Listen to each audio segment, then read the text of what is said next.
এনার বাড়িতে একটু সরে আসুন। এনার বাড়িতে হরিবাসর হচ্ছেন। আর মায়ের নাম কি আমি জানি না। আচ্ছা, অনিতা জ্বালানি, ইনি মাতাজি। এনাদের বাড়িতে হরিবাসর হচ্ছেন। আর ইনি হচ্ছেন হিরালাল মন্ডল। এর জন্য আমি এইদিকে বাসনগুলো পেয়েছি। তা এনার চরণে জানাই শত সহস্র কোটি শ্রদ্ধাঞ্জলি। আর যে বাবু একান্ত পরিশ্রমে এই হরিবাসর হচ্ছেন, তাহার চরণে জানাই শত সহস্র কোটি শ্রদ্ধাঞ্জলি। তার সঙ্গে সবচেয়ে বিশেষ করে জানাই আমার যে ভক্তবৃন্দরা আজ আমাকে এত উৎসর্গ করলো, আমাকে এত বড় করলো, সেই ভক্তবৃন্দের কাছে আমি সারা জীবন কৃতজ্ঞ।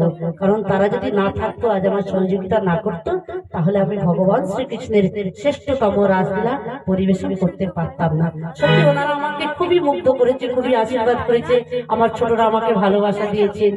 তাই আমার বয়স অনুপাতে প্রণাম, শ্রদ্ধা, প্রেম ভরা ভালোবাসা জানিয়ে আজকের আমরা অন্তিমকালে এসে পৌঁছেছি।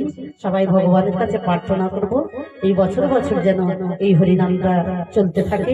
রাধারানীর কৃপা বরিশন হোক, জগতের মঙ্গল হোক, গ্রামবাসীর মঙ্গল হোক। নিতাই গৌর প্রেমানন্দে।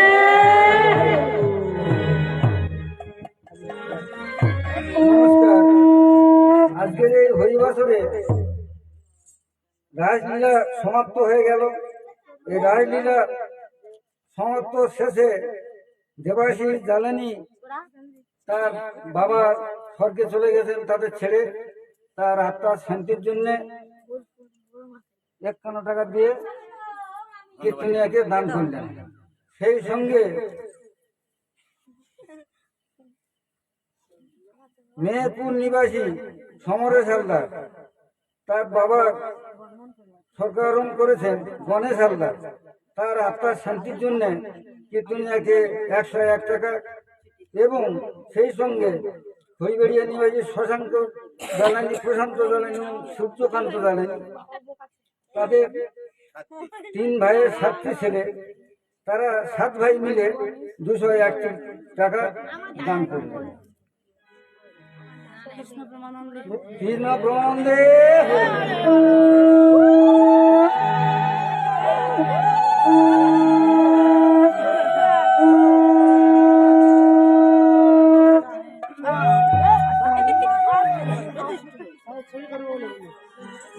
বলো রাধা রানী কি, শ্যাম সুন্দর কি, বৃন্দাবন ধাম কি, মাওতি হরিবাসর কি, পরিবারের গ্রামবাসী বৃন্দ কি, মধুর মধুর হরিনাম কি।